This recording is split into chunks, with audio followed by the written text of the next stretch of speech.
मैं आपसे आवेदन करना चाहता हूँ, हरियाणा का हाल आपने पिछले 10 वर्षों में देख लिया है। मैं आपसे प्रार्थना करता हूँ कि हरियाणा में कांग्रेस की सरकार बनाने के लिए राज्य में कर दो, और निश्चित कांग्रेस की सरकार हरियाणा में बनने जा रही है। अब उसके प्रतिभागी और नौजवान साथियों से कहना चाहता हूँ, नौजवान साथियों, अगर रोजगार पाना है तो माननीय चौधरी श्री भूपेंद्र हुड्डा की सरकार को लाना है, कांग्रेस की सरकार को लाना है। मैं हाईकमान को भी धन्यवाद देना चाहता हूँ। आपने हरियाणा में जिस तरह से टिकट बांटे, कोई भी एक व्यक्ति पूरे हरियाणा में ये नहीं कह सकता कि चौधरी साहब ने और देवान जी ने कोई टिकट गलत बांट दिए हो। हर व्यक्ति ये कहता है कि इस बार का जो टिकट वितरण हुआ है, सब लोगों को देख करके, सब जातियों को देख करके, सभी धर्मों को देख करके एक तरह से बिल्कुल पारदर्शी टिकट देने का काम किया है, जो चौधरी भूपेंद्र हुड्डा जी ने और देवान जी ने हरियाणा में किया है। उसी का फल है 5 सीटें जीतना। और आप जानते हैं वो सबके आधार पर हरियाणा में कांग्रेस की सरकार बनेगी। मैं कहना चाहता हूँ साथियों, या 36 बिरादरी के लोग हैं, मैं धन्यवाद करना चाहता हूँ चौधरी साहब का आपकी तरफ से। हर बिरादरी को अगर कोई व्यक्ति साथ लेके चलेगा, साथ लेके चले हैं, तो उनका नाम चौधरी भूपेंद्र सिंह हुड्डा। मैं बधाई देना चाहता हूँ हमारे युवा शक्ति के सम्राट माननीय श्री देवेंद्र हुड्डा साहब को। जन जन तक जाने वाला कोई नौजवान है, घर बार छोड़ के जो जाने वाला नौजवान है, उसका नाम भाई देवेंद्र हुड्डा है। मैं कहना चाहता हूँ आप पूरे सबके बीच में आने वाले समय में हमारे चौधरी, हमारे भाई देशवाल जी ने आपके सामने कहा, देशवाल जी एक अच्छे इंसान, धार्मिक इंसान, दानवीर व्यक्ति है, जो निरंतर जनता की सेवा में रहता है। यहाँ पर मेरे कई आदरणीय पूर्व विधायक आए हैं, विधायक आए हैं, मैं उनका भी आपकी ओर से जो एक नाम लूंगा तो मुझे 100 नाम लेने पड़ेंगे। मैं जीत के सभी लीडरशिप को प्रणाम करता हूँ। यहाँ पर अब बात है चुनाव। भाई आप शांत मत बैठना। अगर ये मौका चूक गए, दोबारा शायद आएगा ना आए। अगर हरियाणा का कल्याण चाहते हो, रोजगार का, युवा का रोजगार चाहते हो, किसान की सफलता चाहते हो, व्यापारी का हित चाहते हो, गरीब मजदूर का हित चाहते हो, तो कांग्रेस की सरकार बनाना। मैं आपके माध्यम से चौधरी साहब को विश्वास दिलाता हूँ। जीतना हमारा लोकसभा सोनीपत में 3 सीटें सर जुलाना, इसका मैं बहुत आभारी हूँ जी। इन्होंने पूरा जोर लगाया और सफल और जाना हमारे जेपी साहब को आना था, आने वाले एमपी साहब। मैं विश्वास दिलाता हूँ कि जीत जिले की सभी सीट कांग्रेस जीतने का काम करेगी आपके सहयोग से। और मैं सर मेरा रहजन, मैं गांगोली गांव से हूँ, देशवाल साहब के गांव से हूँ। भाई विश्वास दिलाना चाहता हूँ, जो कांग्रेस हाईकमान ने और चौधरी उदयभान जी ने और हमारे पूर्व मुख्यमंत्री ने, हमारे हरियाणा के नेता ने जो मुझ में विश्वास किया है, उसमें खड़ा उतरने की कोशिश करूंगा कि आपको कभी पछताना ना पड़े। चौधरी साहब, मैं आपसे पूरे कहना चाहता हूँ कि हरियाणा में आपके नेतृत्व में सरकार होने जा रही है और हरियाणा शामिल होगा। मैं सभी साथियों का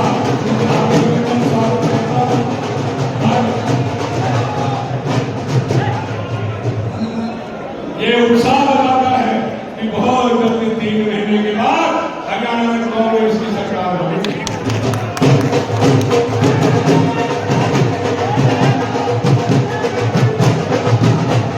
हमारा युवा साथी बिलारा से दीपक बिलारा के साथियों के साथ और युवा साथी के साथ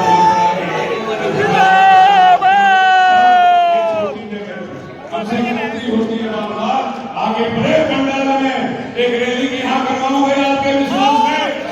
बोलो, इनके खिलाफ भी सबसे बड़ी रैली करोगे?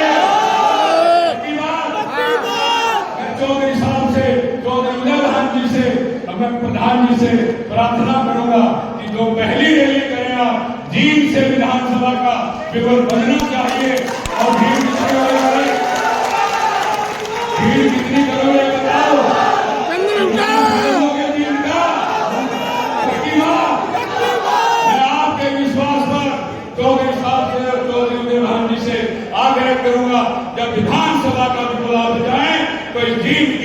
से इस जीत की तीर्थ की धरती से आप ये काम करेंगे तो निश्चित मैं दावे के साथ कह सकता हूँ आपके बल पर हरियाणा की सबसे बड़ी अगर रैली होगी तो जीत के मैदान में होगी। मैं अपने शब्दों को मैं आप सभी का पुनः आभार व्यक्त करता हूँ माननीय पूर्व मुख्यमंत्री जी से और आदरणीय हमारे चौधरी उदय भान जी से एक प्रार्थना, जब भी आप मीटिंग करेंगे अगर जीत से शुरू करेंगे तो हमारा भी सौभाग्य होगा, कांग्रेस का भी सौभाग्य होगा और देश का भी सौभाग्य होगा। मैं पुनः हाईकमान का और हरियाणा हाईकमान को प्रणाम करते हुए अपनी वाणी को विराम देता हूँ और पुनः मंगल कामना करता हूँ। हम तीर्थ पांडु पुजारा में रहते सर रोज प्रार्थना करते हैं यहाँ कांग्रेस की सरकार का लिए। धन्यवाद। जय हिंद, जय भारत।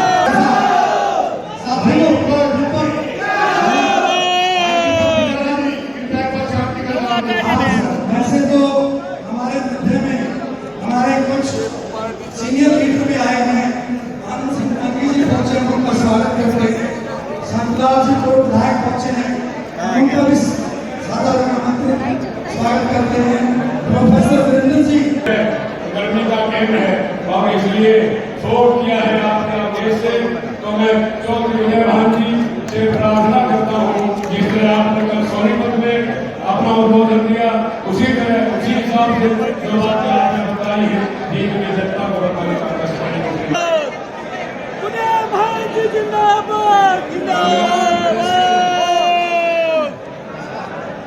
हरियाणा प्रदेश के सर्वप्रिय जनप्रिय नेता जननेता पूर्व मुख्यमंत्री नेता प्रतिपक्ष आदरणीय चौधरी भूपेंद्र सिंह हुड्डा जी सोनीपत लोकसभा से आपके नवनिर्वाचित सांसद बहुत ही सरल और सज्जन स्वभाव के बहुत ही धार्मिक और चरित्रवान नेता आदरणीय पंडित सतपाल ब्रह्मचारी जी, हमारे सफीदों से विधायक आदरणीय सुभाष देशवाल जी, जींद जिला से हमारे पार्टी के प्रभारी आदरणीय चौधरी आनंद सिंह दांगी जी, हमारे पूर्व विधायक श्री परमिंदर सिंह फूल जी, पूर्व विधायक थोड़ा नीचे करते लाइव चल रहा है आदरणीय सुखबीर फरमाना जी, हमारे नारनौल से पूर्व विधायक पंडित राम भगत शर्मा जी और बहुत ही हमारे सम्मानित पूर्व विधायक आदरणीय चौधरी सूरजभान काजल जी। मैं नाम सबके नहीं ले पाऊंगा, जिसका नाम रह जाएगा वही बुरा मानेगा। मंच पर बैठे हुए मेरे सभी सम्मानित पार्टी के सभी नेतागण, हमारे सेवा दल, महिला कांग्रेस, यूथ कांग्रेस के सभी पदाधिकारीगण, जींद जिले के कोने कोने से आए हुए मेरे सभी सम्मानित बुजुर्गों, सभी सम्मानित वरिष्ठ और कनिष्ठ सभी कार्यकर्ता साथियों, बहन और भाई, बहुत संक्षिप्त में सारा प्रोग्राम हो रहा है गर्मी की वजह से। मैं सबसे पहले धन्यवाद करना चाहूंगा जींद की इस ऐतिहासिक धरती पर जींद के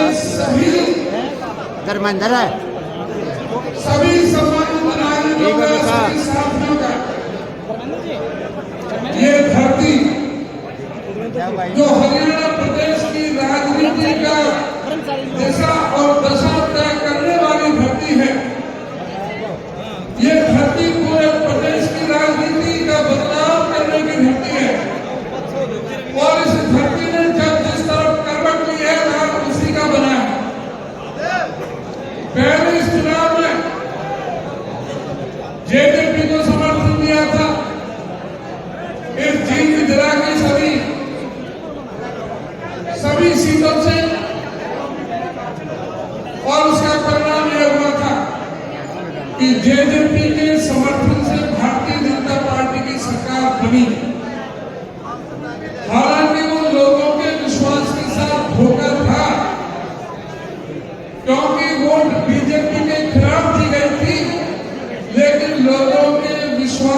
धोखा देते हुए जब समर्थन बीजेपी को दिया तो लोगों के अंदर बहुत भारी गुस्सा पैदा हुआ। उसी गुस्से का परिणाम है कि इस बार जेजेपी की कहीं भी किसी भी विधानसभा में जमानत नहीं बची। ये इस बात का परिणाम है कि धोखे की राजनीति को यह इलाका बर्दाश्त नहीं करता और इसी वजह से मैं धन्यवाद करना चाहता हूं जो आपका आशीर्वाद, आपका स्नेह, आपका समर्थन, आपका सहयोग कांग्रेस पार्टी को आपकी तरफ से मिला है।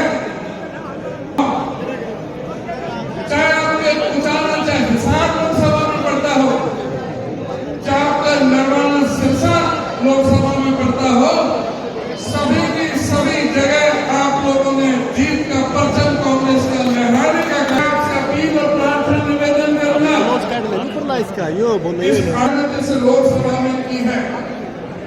3 महीने बाद चुनाव है, उसी तरह से उस मोमेंटो को, उस टेम्पो को बना के रखना है और इस विधानसभा से इस किसान विरोधी, दलित विरोधी, पिछड़ा विरोधी, व्यापारी विरोधी, कर्मचारी विरोधी सरकार से भारतीय जनता पार्टी का तंबू खड़ करके आप लोगों ने फेंकने का काम करना है।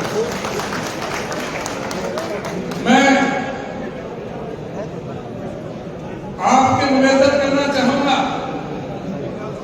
कल हमारे पूरे हिंदुस्तान के अंदर कांग्रेस पार्टी की तरफ से जो नीट का जो इम्तिहान हुआ था, सारे हिंदुस्तान में उसका विरोध करने का काम किया था। वो क्या कारण है? नीट का जो रिजल्ट आना था वो 14 जून को आना था और पार्लियामेंट के इलेक्शन का रिजल्ट 4 जून को आना था। तो वो क्या कारण थे कि 4 जून को जिस दिन लोकसभा के चुनावों के रिजल्ट आ रहे थे, उसी दिन नीट का रिजल्ट क्यों जारी किया गया? इसलिए कि जो लोकसभा का चुनाव का जो पूरे जितने भी मीडिया चैनल जो उसमें व्यस्त थे, जनता व्यस्त थी, सारे रिजल्ट की तरफ ध्यान दे रहे थे, उस नीट के रिजल्ट की तरफ किसी का ध्यान नहीं था। वो नीट क्या था? जो इस देश में डॉक्टरों का जो एग्जाम होता है, जिसको डॉक्टरी की दाखिला दिया जाता है, चाहे वो एमबीबीएस के लिए हो, चाहे वो बीएमएस का, आयुर्वेद का हो, चाहे वो आयुष का हो,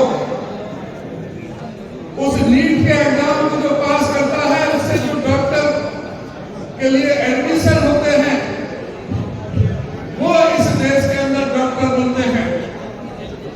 लेकिन पहली बार इस नीट के एग्जाम में जिस तरह से धांधली की गई, जिस तरह से 24 लाख बच्चे जो उस नीट के एग्जाम में बैठे थे, उनके साथ विश्वासघात किया गया, उनके साथ धोखा देने का काम किया। 67 बच्चों के अंक 720 में से 720 पूरे के पूरे, कभी भी 2 या 3 बच्चे ज्यादा पूरे मार्क्स नहीं लेते। इस बार 67 लोगों ने और 1563 बच्चों को ग्रेस मार्क्स दिए गए। इस तरह से धांधली की गई इस नीट के एग्जाम में। बिहार के अंदर 30 लाख, 35 लाख, 32 लाख, 40 लाख रुपए में पर्चा बिका। गोधरा में, गुजरात में 10 लाख से ऊपर कितने ही लोगों से पैसे वसूले गए।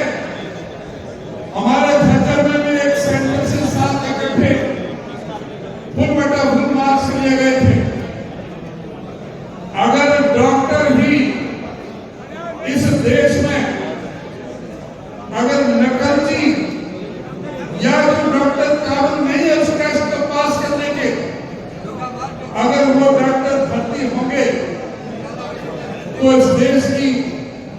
स्वास्थ्य व्यवस्था का क्या हाल होगा। आपने फिल्म देखी होगी मुन्ना भाई MBBS। क्या ये भारतीय जनता पार्टी की सरकार इस देश के डॉक्टरों को मुन्ना भाई MBBS के तर्ज पर दूसरा व्यक्ति जो इम्तिहान में जो नकली लोग जो है, जो नाकाबिल लोग जो है, अगर वो डॉक्टर बनेंगे तो इस शिक्षा की व्यवस्था का क्या हाल होगा। इस तरह से केंद्र सरकार में 50 बार पर्चे लीक हुए हैं। 2 करोड़ लोगों के साथ खिलवाड़ किया गया, हमारे नौजवानों के साथ। ये नरेंद्र मोदी जी की सरकार जो हर मोर्चे पर विफल रही, सिवाय झूठ की इन्होंने राजनीति की। इन्होंने कहा था कि हम MSP की कानूनी गारंटी देंगे, स्वामीनाथन की रिपोर्ट को लागू करेंगे, 2022 तक किसान की आमदनी दुगनी करेंगे, कोई सब नहीं रहेगा जिसके ऊपर छत ना हो, हवाई चप्पल वाला हवाई जहाज में घूमेगा, बुलेट ट्रेन इस देश में चला देंगे, गंगा जमुना को हम साफ कर देंगे, डीजल 30 रुपया, पेट्रोल 35 रुपया लीटर दे देंगे, 100 स्मार्ट सिटी बना देंगे। इन लोगों ने इस देश की जनता को झूठ बोलने का, गुमराह करने का काम किया। भ्रष्टाचार मिटा देंगे, 100 दिन के अंदर काला धन जाएंगे, 100 दिन के अंदर महंगाई को कम कर देंगे, हर एक के हिस्सा में 15-15 लाख रुपए आ जाएंगे। जब ये सत्ता में आए तो क्या हालत हुई हमारे किसान की, क्या हालत हुई हमारे मजदूर की, किस तरह से हमारी बेटियों का जो जंतर मंतर पर मजबूर होना पड़ा बैठने के लिए, उनको किस तरह से अपमानित करने का काम इस सरकार ने किया। इसलिए सरकार को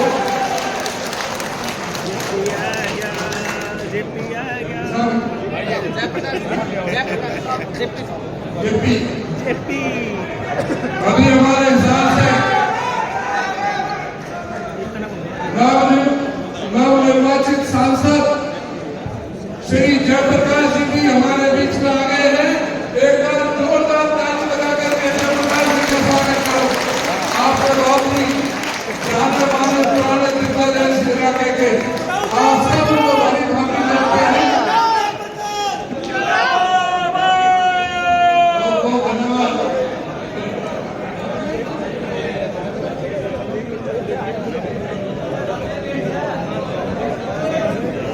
तो मैं कह रहा था थोड़ा सा शांति से थोड़ी देर बैठकर, ज्यादा वक्त नहीं।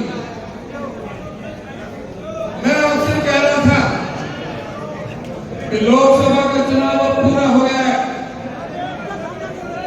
अब 3 महीने बाद विधानसभा का चुनाव है। उसके लिए आप लोगों को जहां जिस तरह से आपने मेहनत की लोकसभा के चुनाव में, उससे अधिक मेहनत करनी पड़ेगी आपको विधानसभा के चुनाव में। ये प्रदेश में राज हासिल करने की लड़ाई है, ये प्रदेश में सत्ता लाने की लड़ाई है। उसके लिए आप सबको मिलकर के काम करना पड़ेगा। आप भारतीय जनता पार्टी भारतीय जनता पार्टी जब चुनाव में आए, भारतीय जनता पार्टी आए तो क्या ये पूछने की आवश्यकता नहीं है कि बेरोजगारी में हरियाणा नंबर 1 पर क्यों है? क्या ये पूछने की जरूरत नहीं है? महंगाई में हरियाणा नंबर 1 क्यों है? क्या ये पूछने की जरूरत नहीं? शासन में 5 विधायकों को फिरौती की धमकी दी, जान से मारने की धमकी दी। जिस शहर में जाते हैं उसी शहर में व्यापारियों को फिरौती मांगी जाती है, उनको धमकियां दी जाती हैं। पूरी तरह से कानून व्यवस्था प्रदेश में ठप होकर के रह गई है। पूरा भ्रष्टाचार का चरण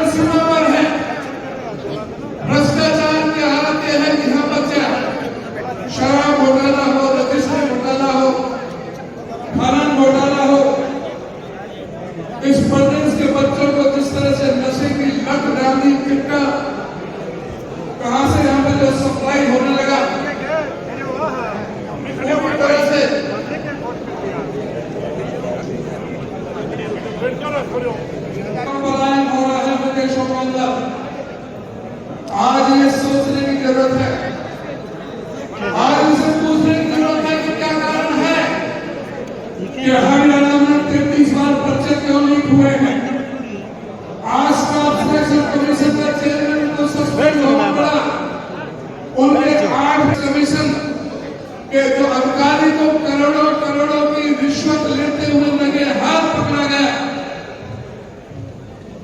आज जिस तरह से खुली नीलामी चल रही थी, नौकरियों की गोलियां लग रही थी, लेकिन नौकरियां नहीं लग रही थी। पेपर लीक हो जाता था, पर्चे आगे बढ़ जाते थे। नौजवान बच्चे जो मेहनत करते थे, कोशिश करते थे, उस पर्चे में पास करने की जगह निकलती थी। चाहे वो सिपाही की निकली हो, चाहे वो सब इंस्पेक्टर की निकली हो, चाहे वो एक्साइज इंस्पेक्टर की निकली हो, चाहे वो क्लर्कों के लिए निकली हो, चाहे एडीओ के लिए निकली हो, चाहे एक्साइज इंस्पेक्टर के लिए जगह निकली हो, हर नौकरियों के पर्चे जो है वो लीक होने का काम हुए। कॉमन एलिजिबल की टेस्ट सीईटी के पर्चे लीक हुए। जिस तरह से हर पर्चे से लीक होने का काम किया, हमारे युवाओं को धोखा देने का काम इस सरकार में हो रहा है। क्या उसकी जिम्मेदारी नहीं है? आज इस बात को हमें मजबूती से हमारे नौजवानों के साथ धोखा चल रहा है और उसके ऊपर कौशल विकास रोजगार निगम इन्होंने लगाया, जो सबसे बड़ा धोखा है। उसमें ना कोई मेरिट है, ना पक्की नौकरी है, ना उसमें कोई रिजर्वेशन है किसी भी तरह की। और कौशल विकास रोजगार निगम पे देखिए, जो एक कच्ची भर्ती की जा रही है, पर्ची और कच्ची, उसके भी एमडी को सस्पेंड होना पड़ा है। पूरी तरह से सरकार भ्रष्टाचार में लिप्त है। आपको ध्यान होगा, हुड्डा साहब जब मुख्यमंत्री थे, 81.5 किलोमीटर तो मेट्रो की लाइन में थी। चाहे वो दिल्ली से बदरपुर और बल्लभगढ़ तक हो, चाहे दिल्ली से बहादुरगढ़ की हो, चाहे दिल्ली से गुड़गांव हो। 6 नई रेल की लाइन मंजूर हुई। जो रेल की लाइन मंजूर करवाई गई, रेल की लाइन बिछाई गई। 18 अंतरराष्ट्रीय स्तर की यूनिवर्सिटी बनाई गई। 16 मेडिकल कॉलेज बनाने का काम किया। प्रधान साहब, हुड्डा साहब ने जिस तरह से गरीबों को 100 गज के प्लॉट, 200 लीटर की पानी की टंकी और साथ में गरीबों को 22 लाख बच्चों के वजीफा देने का काम किया। आज उन्होंने काम कुछ नहीं किया। बिजली के 4 कारखाने लगाए थे, 5400 मेगावाट के। गर्मी भी बहुत है और ये हॉल बढ़ गया छोटा, मुझे लगता है ऐसे काम करने में तो थोड़ा सा शांति का दाल दे लें, बहुत जल्दी ही बात खत्म होगी। तो मैं कह रहा था कि हुड्डा साहब ने 4 बड़े बिजली के कारखाने लगाए, 5400 मेगावाट के 43,000 करोड़ रुपए खर्च करके। इनको 2000 मेगावाट सरप्लस बिजली दी थी। इन्होंने एक भी बिजली का कारखाना नहीं लगाया, एक यूनिट बिजली पैदा नहीं की। और आज भी हालत है, गांवों में 15-15, 20-20 घंटे के कट लग रहे हैं। शहरों के अंदर भी 10 घंटे, 12 घंटे, 14 घंटे के कट लग रहे हैं। बिजली की व्यवस्था पूरी तरह से चौपट हो गई। और ये सरकार बेशर्मी से कहती है कि हम 100 गज के प्लॉट गरीबों को देंगे। मैं कहना चाहूंगा सरकार को, पहले दिन को माफी मांगना चाहिए उन गरीबों से। और वर्ग के वंचित समाज के, पिछड़े समाज के उन लोगों से जिनको प्लॉट दिए जाने की स्कीम हुड्डा साहब ने जो शुरुआत की थी, और हुड्डा साहब ने 7 लाख या जो कहा नहीं बेटा 7 लाख प्लॉट मिलते थे, 3 लाख कर चुके थे। इन्होंने अंतरिम प्लॉटों की योजना बंद कर दी और अब 9.5 साल तक ये कानून सोचते रहे। पहले तो इस बात के लिए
जो सैकड़ों करोड़ रुपए एजेंसियों को उन्होंने पैसा दिया हमारे खजाने से, उन एजेंसियों के खिलाफ कोई कार्रवाई नहीं की, उनके लाइसेंस रद्द नहीं किए।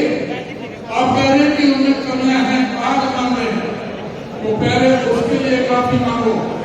ये कुछ नहीं करेंगे, आने वाले समय में होगा सानी करेंगे। और मैं ज्यादा समय